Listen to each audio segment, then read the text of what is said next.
Welcome to the PR Hotline podcast, your first call for PR fixes. This is the podcast where we tackle the problems that keep PRs and marketing professionals up at night, from client chaos to career issues, and break down some of the industry's best campaigns along the way. Each week, we're joined by a different guest who brings their own honest take on the highs, lows, and lessons of working in PR and marketing. Today's episode tackles a challenge that almost every PR will relate to, especially in those early career stages: imposter syndrome. This week's problem comes from someone who transitioned into PR and fell completely out of their depth, surrounded by people who seem to know so much more. The question we're answering is, how do you push through these early feelings of self-doubt, especially when it feels like everyone else around you has it all figured out? To help us break it down, we're joined by Amy Irvine, Digital PR Director at Digitaloft. Amy shares her own experience of moving from traditional to digital PR, how she handled that initial overwhelm, and the practical strategies she now uses to support juniors feeling the same way. Plus, if you're feeling the pressure to prove yourself or need a reminder that you're not alone, this one's for you. Let's get into it. So for today's episode, we have the lovely Amy, who is going to be talking us through her experience and basically how she would advise juniors or other people within the industry to get through this problem. So Amy, feel free to introduce yourself now. Tell us a bit more about you and your experience within the digital PR industry. So hi everyone, I'm Amy and I'm the Digital PR Director at Digitaloft. I'm really excited to be on the podcast today. I'm really excited to jump into this dilemma. I actually started out in traditional PR before making the switch into digital. I've got over 7 years of experience. I'm really excited to chat today on the podcast. Perfect. So the first question I'm going to ask you is, obviously, like I just kind of mentioned, imposter syndrome I feel like is a big thing within our industry because we're all very, very loud on LinkedIn and Twitter about the wins. So it does kind of feel like you end up looking on any social media platform to do with your job and ends up looking at other people's results. From your perspective, what is it about this industry that kind of makes those early feelings so common? I think when you start out in PR, it can be very daunting due to the fast-paced nature of the industry. I think you're often expected to wear many hats, juggling lots of different tasks, from creative ideation to learning the outreach process, to the pressure of also securing your first links and coverage as well. Not only that, but in maybe a normal job, you usually only have to speak to your colleagues, but actually in PR, you also have to speak to journalists and eventually clients as well. I think the nature of PR means that you're often in very high visibility situations very early on as well. You've got lots of eyes on what you're doing. For example, even when you're pitching a story to a journalist, who can sometimes call out PRs on social media, so you've got that extra element as well. This can be very intense and cause feelings of imposter syndrome. I know you mentioned, Thea, that, the digital PR industry is great. We're all so loud on social media. And I think that's great, especially for sharing the knowledge and the insights. And when juniors join the agency, I actually give them a list of people to follow on social media, newsletters to sign up to as well. But actually, I think it's really important to caveat that with, these people on social media are great, but often they are only just posting their wins. And I think that's something that's really important. I think as humans, we're constantly comparing ourselves to others, not just in work, but in any aspect of our life. I feel like the saying comparison is the thief of joy always sticks with me when I find myself comparing myself to other people. So I think that is really, really important to not constantly compare yourself to others in the industry. And just remember that a lot of the time they are just posting the campaigns that are successful and not the campaigns that have flopped. Yeah, obviously you just touched on how fast-paced the PR industry, especially in a digital capacity. Do you think that the pace and visibility of agency work, especially when you're constantly pitching or presenting, does make it harder for juniors to feel confident within their first few years? Yeah, absolutely. I think you have a lot of eyes on your work from the get-go. As you said, Thea, you also get that kind of backlash from journalists as well. I think it's kind of really important to normalise some of that backlash from journalists as well. A lot of the time journalists are just a little bit grumpy. You might catch them on a bad day, but also a journalist kind of sending something to you that maybe isn't very nice. That is just the opinion of one journalist. I remember a few years ago, it was when Instagram campaigns were the big thing, and I outreached a Instagram campaign to a journalist, and she literally replied to me saying, "You're a brave person pitching this. Instagram campaigns died a death, so you're wasting your time," essentially. Anyway, this campaign went on to earn links on the Metro, regional publications, lots of national publications as well. And I just thought to myself, imagine if I'd listened to that one journalist and like stopped pitching that campaign. So I think, you know, at the time as well, I shared that response from that journalist with everyone else in the agency as well. I think it is important, especially for juniors, to kind of know that it's not just them getting some of this backlash as well. It can also be more senior people at the agency as well. So I think it's really important to be transparent about that, but really important to have that support network for the junior people in the agency as well, so that they're not just kind of responsible for dealing with that by themselves. Yeah, I suppose it's like all about building that resilience as well. Like you say, PR is often, what's the word when opinions are like subjective? There we go. PR is often quite subjective, so having that one opinion from one journalist doesn't mean that it's not necessarily going to land in the industry, like you said.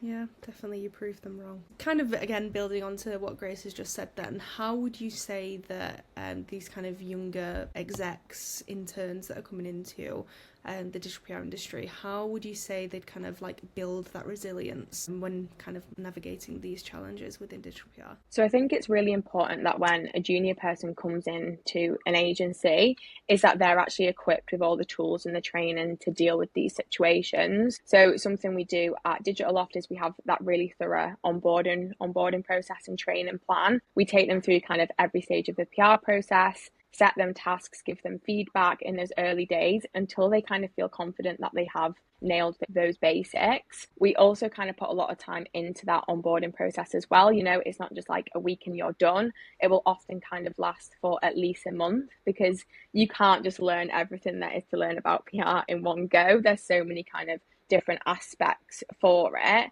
And actually, it's really important to kind of do this with any level, even if someone's coming in at strategist level. It's also kind of important to kind of show them the way we do digital PR at Digitaloft as well, and make sure that we are all aligned on that. I think as well, it's really important to create that safe space for questions as well. I remember when I started out in more traditional PR, I was actually in the office, and I think I must have asked my manager a million questions a day, to a point where I used to feel like I was really annoying her, and I was thinking, oh my God, I can't ask her another question. Like, she's going to be so like annoyed at me.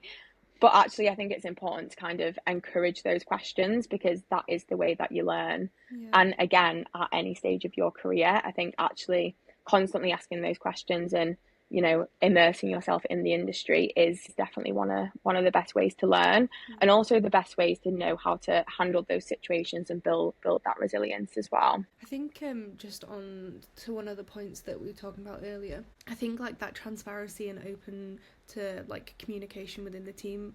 I think when I started, if there'd been a bit more maybe transparency within the execs, and maybe even more execs, because I think I was the only one to like talk about issues and problems and everything like that, I think I would have felt a bit more confident with my abilities, because I felt like I must be the only person in the world that's going through this. Whereas I think now, especially with things like LinkedIn and people are being a bit more active, you can kind of see when people are also having issues, so it makes you feel a bit like at ease, I guess, that you're not the only person in the world that is going through like maybe a little bit of a slump or anything like that. So yeah, I would add that one as well.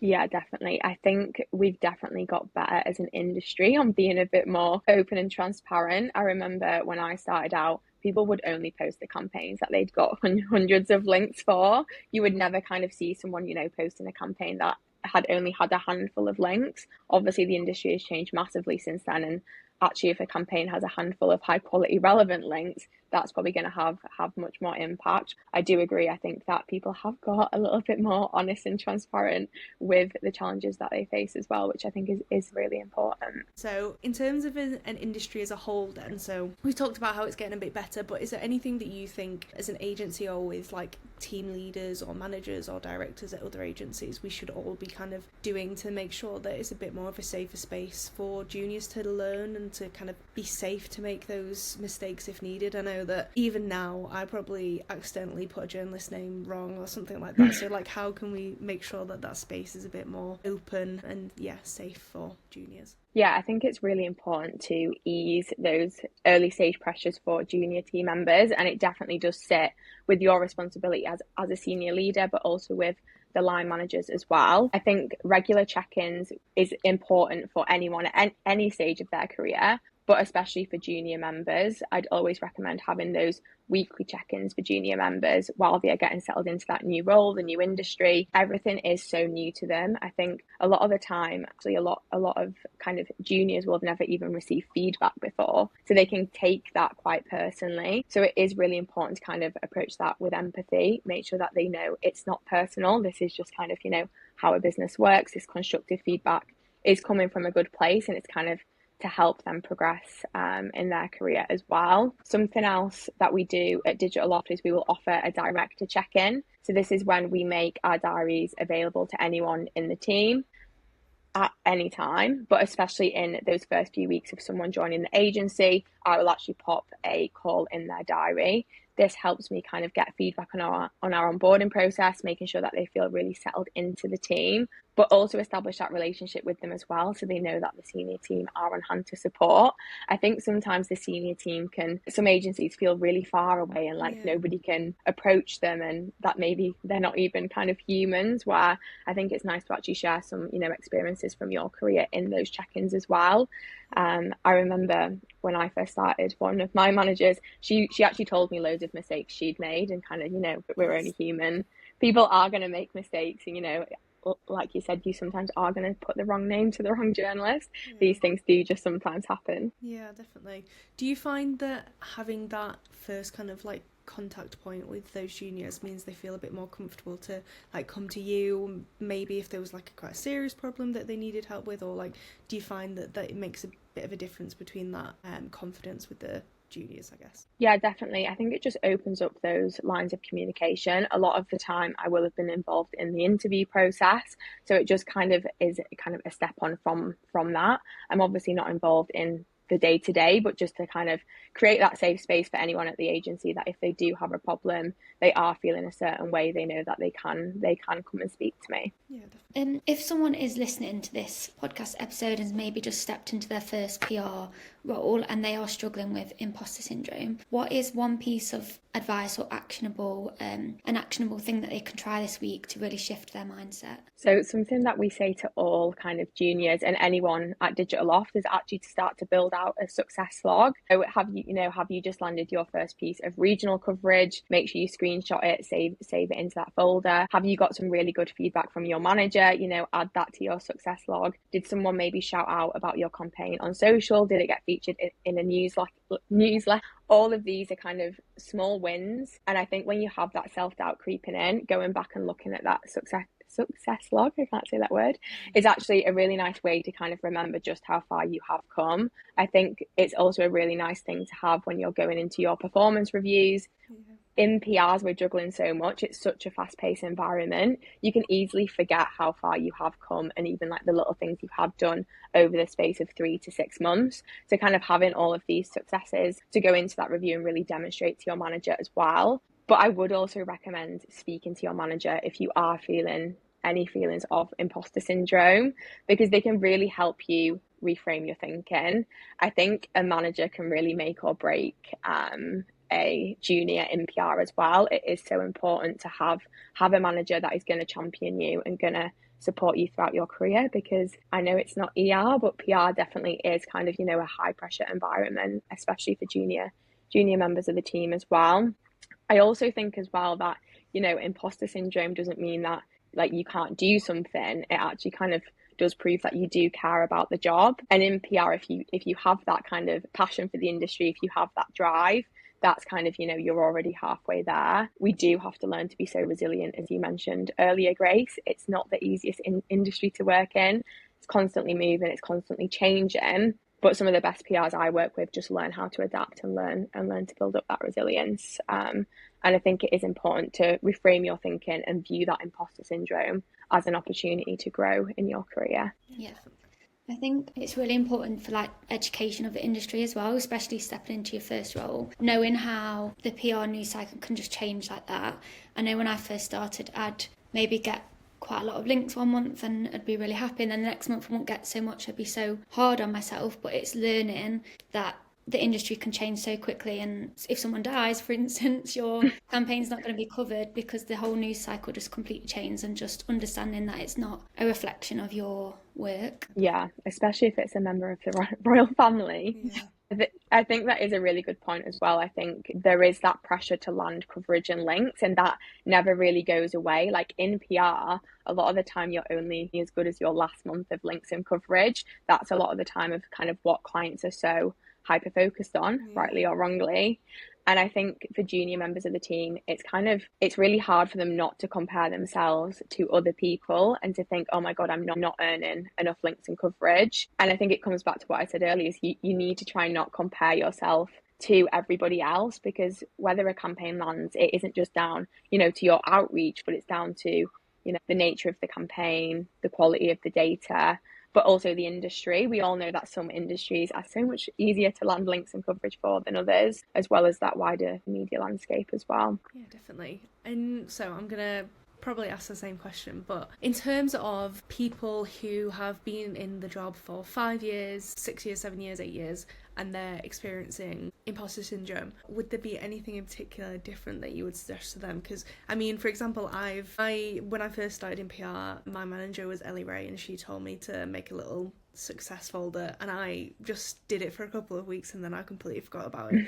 But I guess if I don't have something like that, is there anything that you would suggest for somebody else of how they can get over kind of imposter syndrome? I think it's normal for anyone to get imposter syndrome at kind of any stage of their career. I'd say I still get imposter syndrome now. Something I've been doing recently is speaking at lots of conferences, and I'll still kind of find that doubt creeping in. I'll be like looking at the lineup thinking, why have they asked me? Why are all these people here? Do they actually, are they going to learn anything? Do they actually want to listen to me? Something that has really helped me, and a good piece of advice I've had in my career, is to adopt a growth mindset. So that means if you're in that tricky situation, if you have that imposter syndrome creeping in, kind of reframe your thinking and really kind of view it as an opportunity to grow, kind of be open to that feedback as well, and really act on it. So I always try and kind of adopt that growth mindset. And I think that is really helpful for any stage of your career, but especially if you are kind of a little bit more senior as well, and you do feel that imposter syndrome creeping in. There's a lot of talk and conversation about sort of leaning into that discomfort with imposter syndrome. But in your experience, do you think those uncomfortable moments can actually be useful? And have you seen any play out sort of in real life in your career? Yeah, I honestly believe that you progress by spending more time being outside of your comfort zone. I would say in my own kind of experience of my career, I haven't got to kind of where I am by not embracing that discomfort and feeling really out of my depth at times. I think if you are too comfortable and you're not pushing those boundaries, then sometimes you do kind of, maybe you won't progress as much in your career, because you really need to push those boundaries and be in that, be outside of your comfort zone for you to kind of learn and progress. I've also seen people at Digitaloft. I've been back at Digitaloft now for, I think, 5 years. I've seen people really kind of progress very quickly in the industry by embracing that discomfort, and talking from going from intern brand new to the industry to actually managing their own clients in under a year, because they really pushed those boundaries. They kind of tackled everything head on, and they did just ask those questions. They were in the office, they were constantly kind of looking for ways to progress and learn, and take on more as well. I guess that discomfort is like an opportunity for growth. Like every situation that's been a bit awkward or been a bit difficult is something that you always can reflect on and have learned something from, I guess. I saw something the other day that was like, when you get older, time feels faster because you're not at school and like not learning things every day. So I guess kind of being in those not uncomfortable situations, but situations where you might find it a bit more difficult to navigate maybe a client conversation, or like having to re-angle something because it's just not working after your 5th attempt. Like that's all new ways that you're learning and kind of like embracing that discomfort. And yeah, I guess what you've said a few times now about having that passion for something is really what kind of, I guess, makes people different when it gets to things like imposter syndrome, like recognizing that, I guess, that it's happening, and like how you can get through it, how you can do other things to make it better, I guess. I don't know if that makes sense. Yeah, I feel like that passion as well, like you can't teach someone to be passionate, like it's just something that they do have. And the people who are really passionate, they are often the people, in my experience, who do go on to progress very quickly, because they just have that drive, they have that passion for the industry. And you know, I'm not saying you should be in discomfort all the time while you're at work. You definitely do have to manage it and kind of pick those situations as well. But yeah, I definitely think kind of pushing yourself where you can does help you progress. Yeah, I mean, I hate to admit it, because I'd hate to like imagine anybody that I've ever managed being in discomfort or anything like that, but there is some kind of like weird quote there that's like, you never get anything if you're not in your like outside your comfort zone.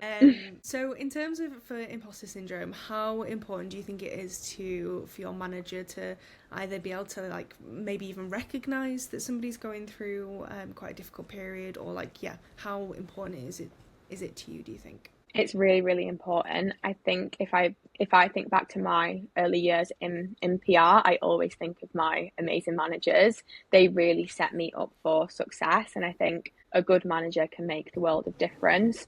We invest a lot in our managers at Digitaloft. We also have 2 different career paths as well, because not everyone is destined to be a people manager. Some people just don't excel in that area. So agencies are kind of to blame for this, but they will often kind of force people into a people management role, even if it's kind of not 100% well suited for them, which is why we have a different career path to just focus on clients. But I think having that good manager, it really can kind of make or break a person. You know, as a manager, you need to pick up on those signs of maybe your direct report feeling a little bit uncomfortable. You know, maybe they are having a slower month on links and coverage, especially if they're more junior, addressing that with them, you know, telling them, is it because of X, Y, and Z, making sure that they're not worrying too much about it. And I think something else we do at Digitaloft is you will work in a pod. So you don't just have kind of your manager to go to, but you also have kind of your wider pod as well. And I think that's really important to have that wider support network. We also have morning meetings. You can chat through any of the issues people are facing as well. What would you say to a manager that is managing juniors coming in? Like, what is something that you would, or 3 tips that you would give them to for like advice that they should give to their execs? I think you need to approach kind of every situation with empathy. Even when you're having those difficult conversations, you shouldn't shy away from those difficult conversations. I think that's really, really important. But making sure that you are approaching those situations with empathy as well. Also making sure that you're giving a junior member of the team that recognition. A lot of the time they will need a lot more recognition than maybe someone more senior in their career. At Digitaloft, we have a shout outs channel. It's where we will literally shout out the smallest thing, from someone landing their first link to a great piece of client feedback to maybe, you know, someone's campaign's gone viral, like whatever that may be. That can be really motivating for junior members of the team. And I think as a manager, it kind of sits with you to make sure that you're giving that recognition to those junior members, encouraging them and kind of advising them on their career as well. Yeah, definitely. I think you made a good point there in terms of it's a manager's responsibility to do things like that, because I remember like when I was an exec and I think I thought I did something really well, and then I didn't get shouted out in the chat, and I was like, oh, have I not done something well? So I definitely think it's up to managers to make sure that they're noticing those kind of things, even if it's something little, and making sure that they're like bigging up their execs, because at the end of the day, there is literally no harm in bigging up people to like over little things. So I feel like, completely agree. Yeah. I think just asking your direct report how they like to receive that feedback as well. You know, if it's positive feedback, I know we've got a couple of people in the agency who don't like the shout outs channel. They'd actually rather just have that positive feedback directly to them in a Slack message, and that's kind of works for them. Whereas other people love it when they get a shout out. It gives them that massive boost. But the same with that constructive feedback as well. You know, do they actually prefer it to jump on a call so they can listen to your tone, especially when people are remote? Slack messages and, you know, Teams messages can get misinterpreted because you read it in kind of a voice in your head, but that's not necessarily how your manager kind of wrote it out in their head, if that makes sense. So I think jumping on calls as well to deliver that more tough feedback. I think that's such a good point, that not everybody wants a shout out in a Slack channel, so making sure that you understand how your execs and people that you're managing want to be kind of have that awareness about the good stuff that they're doing is a good way to go about it.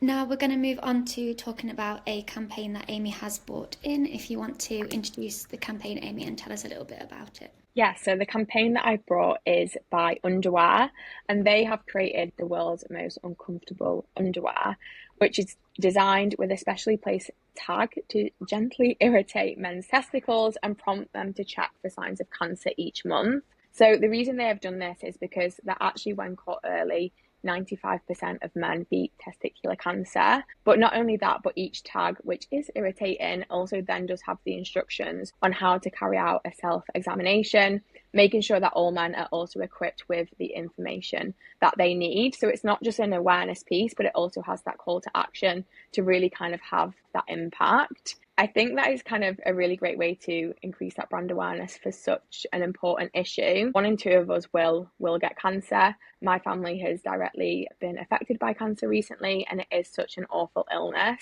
And I think all awareness around cancer, and especially kind of knowing what those early signs are, is really, really, really important. And I think that actually these types of campaigns are more likely to kind of resonate people on a deeper level, and people are much more likely to talk about them as well, which I think is really important on a topic like this. Yeah, definitely. I mean, Grace and I were talking about this before the podcast started, that I saw this via the newsletter a couple of weeks ago, but I've not really seen it featured anywhere. And I think it's such a shame, because I think it's such a interesting campaign, and I feel like I quite like the landing page for it. I feel like it's really like simple, easy. It's got some really nice graphics on it. Really confused as to why it's not had more kind of pickup, especially because I think it was last month when this went live in April that was Testicular Cancer Awareness Month. Yeah. So it's kind of like the perfect time for it to go viral slightly, and I'm kind of confused as to why it didn't, because I think it was quite a well executed campaign. Yeah. I was going to say, I wonder if it's because it's a US campaign, isn't it? And we do often see like longer lead times with US getting coverage and things, but it doesn't. Yeah, I do wonder, because obviously it was last month, so it's quite a while ago now. But I wonder if that maybe impacted it a little bit. I'm just going to quickly. I feel like, so obviously I really like the graphics. I feel like they've taken like inspiration from like the Calvin Klein like underwear adverts kind of thing, and they're also donating 100% of the proceeds to testicular cancer research, which I think kind of really gives that campaign social credibility and also that kind of shareability as well. It's also quite similar, I don't know if any of you know the Oddballs hat. I kind of see lots of people wearing them at like rugby games and also football games, and I feel like it's kind of similar type of vibe to that, because they also raise money for cancer charities as well. I think especially men, they don't like to talk about these types of topics, do they? But when I was looking at it, I was like, I wonder if it's because nobody really knows who, like, what's the actual name? Underwear.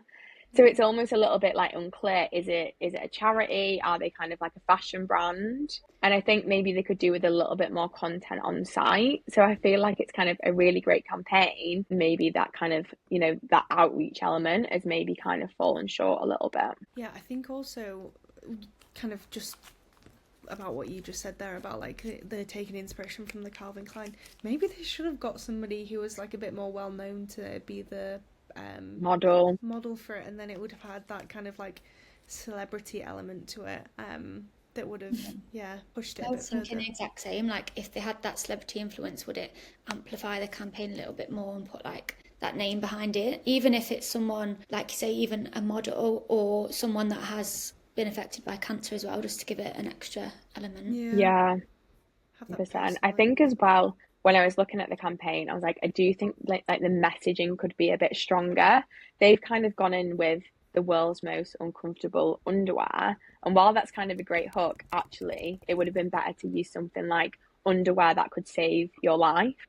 That's like a much more kind of hard hitting, that journalists are probably going to pick that up. So I wonder if maybe kind of it's not been outreach to the press in the best way, which is why the campaign has fallen short a little bit in terms of links and coverage.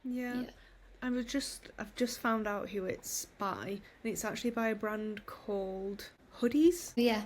So I don't really understand how there's been no kind of like relevancy towards their brand on the site or anything like that, because I've literally just had to do quite an in-depth Google to find that out. So kind of like what you said, Amy, there's not that brand like immediate like who's done this and why and what, like that reasoning behind it to make you think, oh, that makes sense. You just kind of, it does kind of look like a fake product kind of. Yeah, when I was looking through the campaign and kind of looking into the concept and where it had been covered as well, it actually got me thinking of a few other campaigns which have kind of similar type of topic but been executed a lot better. So there was the Victoria Plumbing Just a Minute campaign, which was launched a few months ago, and this was encouraging people to take just a minute in the bathroom to catch those potential warning signs of cancer.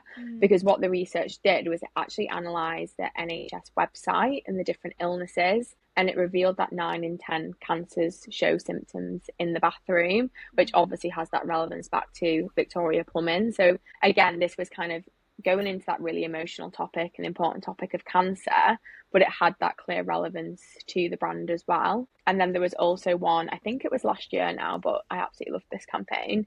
It was by eFlorist, and they launched their Nip It in the Bud campaign. And they actually partnered with a charity, which was the Eve Appeal. And they launched it, again, similar to this campaign, during Gynecological Cancer Awareness Month to raise awareness of the different cancers. And they actually took this campaign out of home as well. I think it was London Waterloo Station they went to, and they handed out 669 white roses to members of the public. On those roses, it had like call to action to remember to go book your smear test, your cervical screening appointments. But actually the number of roses that they handed out, I think was in relation to the number of people that die each month from those types of cancer as well. And I think, again, obviously had that clear hook back to the brand in terms of eFlorist. You know, people will send people flowers when they're not very well. And I think that was a real kind of great execution of a campaign which is similar to this, but kind of performed a little bit better. There was another campaign that went live kind of similar time from the Robbing Cancer Trust. They put balls in concert, so they basically made a ball testicular shaped thing that was a MIDI controller. So I don't actually know what a MIDI controller is until I googled it, but it's some kind of musical controller when you're in like a either producing music or in a concert kind of thing. This one, again, I see it go anywhere else really other than famous campaigns. So I don't know whether maybe they were just not having the same impact as they usually do for maybe more well-known cancers. I don't know whether obviously things like breast cancer or anything like that tends to have more of that kind of I guess press visibility. So I don't know whether maybe these cancers that don't get talked about enough are the ones that they do these really fab campaigns but don't get that kind of brand recognition. Yeah, I feel like it feels to me like it's maybe the outreach aspect of it. Maybe if they have done it from maybe a more brand perspective and maybe not, you know, like a digital PR perspective, might be why it's not kind of picked up as much traction online. It's interesting what you said earlier about you thinking like it was potentially a fake product, because when I looked on site, I think they've actually got a message up to say that it's currently sold out and you can like sign up to get more. So I feel like that could have been an amazing hook as well. Like they've sold X amount of pairs. You could even spin it to say like potentially saved X amount of lives with that as well if people are wearing it. But something that I was going to say is that I wonder if they will make this campaign evergreen and pick it up at various points throughout the year, or if they will just leave it as like a standalone campaign and just not really look back at it. Yeah. See, my experience with things saying it's sold out is usually that means it's a fake product. Yeah, me too. So that's I think as well, like, go for it. I was just going to say, like, I agree with what you said, Grace. It would be good to know, like, how many pairs have they sold and how much money has actually been raised so far as well. Like, they could have had a bit of a countdown, a bit of a timer. Like, if this is a fake product, it's a really weird fake product to say that you're going to be raising money for a cancer charity, but then actually it doesn't exist, which is, would be a very, very weird angle and not something I would advise a brand to do for sure. So thank you so much, Amy, for coming on and offering some amazing insights. I know that there'll definitely be some junior people that will listen to this and put them at ease a bit more. So thank you so much.